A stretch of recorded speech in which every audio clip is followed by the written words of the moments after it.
Dear friends, welcome to this week's virtual Drasha. This week we have the incredible privilege of Parshas Kedoshim.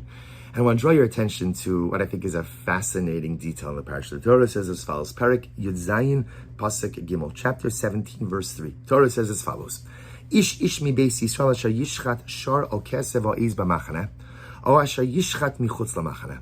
If a person will offer up a sacrificial animal, a karban, but where does he offer it up? In the machane, in the camp, or outside of the machane? Outside of the camp. What doesn't he do? Ve'al Pesach o al moy lo heviu lahakriv karban la'Hashem l'fnei mishkan Hashem. He offered up a karban to HaKadosh Baruch Hu, but he offered it up outside of the precincts of the Mishkan, later on in the Beis HaMikdash. So he failed to bring the karban to the Mishkan. What's the halacha? Dam yechashev la'ishahu. It's almost considered to be like a bloodshed. Dam shafach, he spilled blood. V'nichras ha'ishahu mikerav amo. And such a person will be cut off from the Jewish nation. Kares. So a fascinating halacha, fascinating mitzvah. This is what's called in halacha shchutei chutz. I'm offering up a karban to Hashem. Remember, this is not an idolatrous sacrifice. I'm offering this up to HaKadosh Baruch Hu. To HaKadosh Baruch Hu.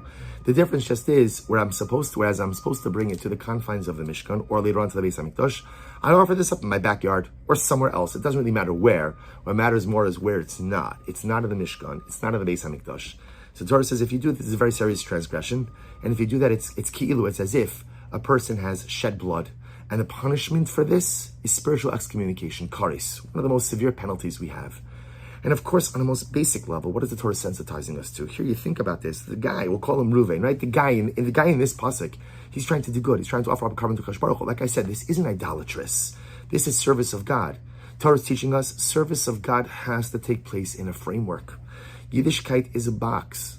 Now, Baruch Hashem, the box is very big. It's much bigger than we ever think. You know, Acharei, we just came off of Pesach. And in Pesach, remember again, we have the Daled Banim, the Chacham, the Drasha, the wise son, the wicked son, the simple son, the one who doesn't know how to ask. They're all part of Klal Yisrael, right? They're all at the Pesach Seder. The Haggadah addresses, Torah addresses each of them to tell you what, there's a big box that could accommodate a lot of people. And HaKadosh Baruch Hu gives us so many different avenues of spiritual connection. So some connect through learning Torah, some connect through chesed, through tzedakah, through tefillah, through prayer. All of us have different avenues of connection. But the avenues of connection have to exist within a framework.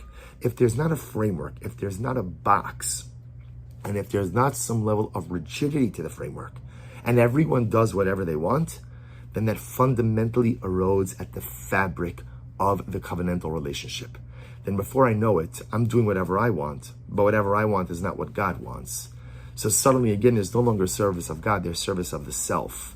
And no longer does my Judaism serve as a bridge between myself and HaKadosh Baruch Hu, myself and my fellow Jew, but rather, again, it's only a mechanism of self-advancement that really is influenced by whatever the popular societal trends or isms that are present. So HaKadosh Baruch Hu says the box is big. The framework is so large, but there has to be a framework. There's a way to offer up a karban. And the way to offer up a karban ultimately, again, is in the precincts of the Mishkan, in the precincts of the Beis HaMikdash. Much in the same way, there is a way to observe Shabbos. There is a way to observe Kashrus. There is a way to observe Taharas HaMishpacha. These are halachas. There's a framework. Of course, they're machloksim, there are details, different, but there's a framework, there's a box. And HaKadosh Baruch Hu is saying the box is big, the framework is large, but you have to put yourself into it, because otherwise, there's no covenantal, lasting relationship. But I saw a beautiful insight by the Sakhav Rebbe. And the Rebbe says something outstandingly beautiful. He writes, he says, Iker tachlis hakarbanos. He says, what is the point of a karban? Right? In general, we know God doesn't need my animals, right? God doesn't need my stuff. So what is the point of a karban? Lehisragel mesiras hanefesh. So beautiful. He says the entire essence of a karban is to habituate ourselves in the process of self-sacrifice. Right? When you give a karban, what are you doing? You're taking something that belongs to you, right? It could be an animal, or it could be anything else, right? Flour, different types of karbanos. You take something that belongs to you, and you sacrifice it, and you give it to HaKadosh Baruch Hu. A karban is that we habituate ourselves to the process of self-sacrifice, because life is filled with sacrifices. You know, often sacrifice is a bad word. We don't want to have to sacrifice. Someone recently told me, I want to have my cake and eat it too, and then have some more left over afterwards. So we don't like the idea of sacrifice, but the truth is life is filled with sacrifices. A person decides to eat fleischiks. A person, I decide to have a steak for dinner. I'm sacrificing ice cream for dessert. I probably should sacrifice ice cream for dessert regardless. But lamaisa, life is still, whenever you choose A, by definition, you're sacrificing B.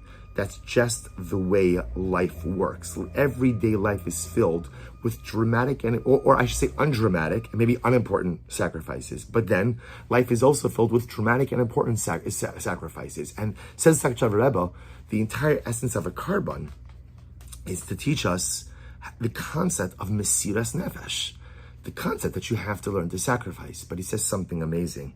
He says, but in life you have to learn how to make the right sacrifices. In other words, it's not just enough to sacrifice, but there are sacrifices that should be made, and there are sacrifices that shouldn't be made. He goes on, he says, makriv adam karban shelo b'makom haroi. If you make unworthy sacrifices, hainu, shemoser es nafsho al dvarim she'einem b'misgeres haTorah. So you make sacrifices, but for things that are unimportant, or maybe for things that even run contrary to our ideology, meaning your sacrifice does not bring you al Pesach o el Moed, to the entranceway of the Mishkan, to the entranceway of the Beis HaMikdash, to the entranceway of Kedusha, closer to God, then at the end of the day, dam shafach. Dam shafach means you've wasted your energy. Dam, blood, represents the very life force of man. Kilomar, mesiras hanefesh lo b'makom mitzvah, hishvichos damim greda. Sacrifice that doesn't yield any type of spiritual gain, a sacrifice that doesn't bring you closer to God, a sacrifice that doesn't bring you to the entranceway of the Mishkan, to the Beis HaMikdash, that's ultimately, again, shvichos damim. You're wasting energy. You're wasting time. And a person who lives like that, v'nichras hane'esha hu mikarav amo, it's not a punishment. It's almost like a reaction or a result. It's a de facto statement. If you make the wrong sacrifices in life, you cut yourself off from HaKadosh Baruch Hu. And this is such, I think, an incredible yesod to contemplate. So just in general to think about, we all sacrifice things every day. You could think about something as simple as a person, sometimes, just a simple example, I'll leave davening early in the morning to get to work. Now, sometimes you have to leave davening early in the morning because you just have to. You just have to. But I wonder, is that the right sacrifice? So I'm leaving davening early to get to work because at the end of the day, I gotta get, so I have stuff I have to do. So I'm sacrificing time with HaKadosh Baruch Hu to get to the office. Now, obviously, again, to be clear, sometimes we have circumstances beyond our control. Sometimes, again, that's just the way life is. But some of us do have control. I have control when to schedule that meeting. Or I have control about whether or not the extra 15, 20 minutes in the morning actually makes a difference. Again, obviously, sometimes I have to get home for carpool. Sometimes I have to take care of my kids. There are things I have to do. And again, I want to be clear. Sometimes there are circumstances beyond my control. But sometimes we proactively make the sacrifice. No, I'm going to get started. I'm going to get started. I want to get an earlier start. Okay, so just understand, you're sacrificing tefillah. In other words, I might get my whole davening done, but I'm sacrificing time with HaKadosh Baruch Hu in order to get to the office. I just have to think about whether or not that's the right sacrifice to make. Or sometimes there are activities that I want to engage in, but I know that they don't happen in the right atmosphere, or they don't happen in the right, so again, but it's something I really want to do.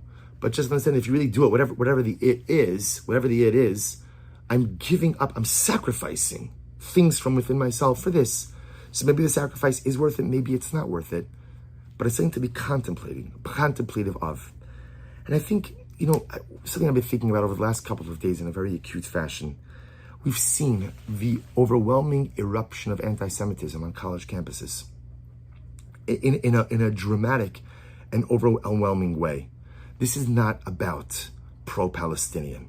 And these what we see, these encampments, this is not about support for people who are undergoing difficult times.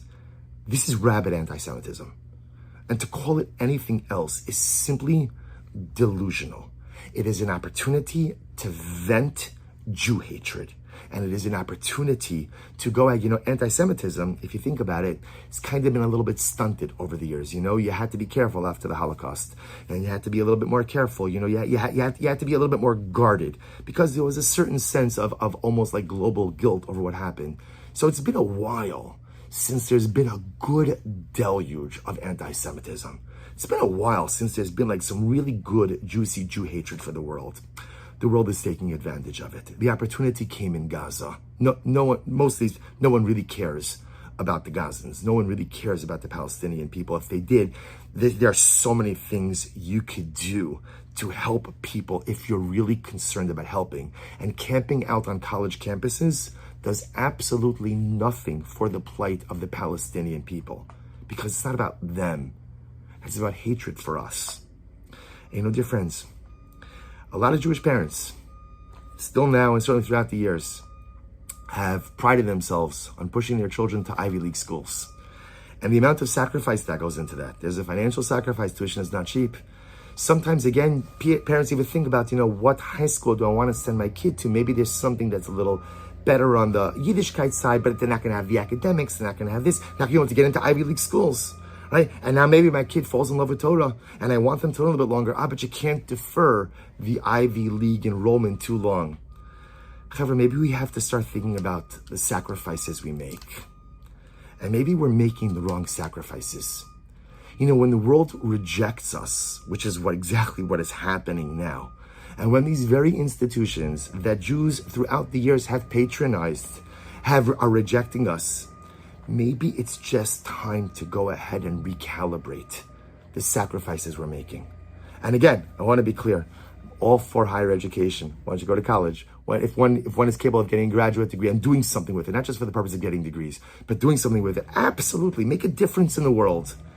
Maybe we just have to be careful and really think about where we do it and not be blind, because many families have made tremendous sacrifices to advance their children through this. Maybe it's just time to think about and recalibrate a little bit about the type of sacrifices we make. And in general, how many of us make sacrifices in order to fit in to greater society? Well, greater society, or at least segments of greater society, are showing their true colors. We just have to rethink a little bit about the corners we cut in our Yiddishkeit and the sacrifices we make in our Yiddishkeit in order to fit in. Are those sacrifices really worth it? Are those the right kind of sacrifices to make? Just something for us to contemplate. Again, I'm not advocating for a retreat from the world. No, we stand our ground. We're not running. We're not running anymore. We did that for 2,000 years. We ran. We don't have to run anymore. We stand our ground. We keep our head held high. And no matter what the world throws at us, we've seen it, we've lived through it, we've survived it, we've thrived through it, we've been victorious over it. It's nothing to worry about. But maybe it's just an incredible opportunity just to rethink the sacrifices we're making. So on a personal level, we always make sacrifices every day. Are the sacrifices we're making bringing us closer to Hashem, bringing us closer to the Mishkan, bringing us closer to the Mikdash, or are they chas v'shalom distancing us? And the sacrifices we make as an organized community, are they bringing us closer to HaKadosh Baruch Hu and to one another, or is distancing us? It's nice to think you don't have to make sacrifices, but each and every day we must. May HaKadosh Baruch Hu give us the strength and the wisdom to make the correct, the beautiful, the necessary, and the holy sacrifices. Wishing everyone a good night of Shabbos.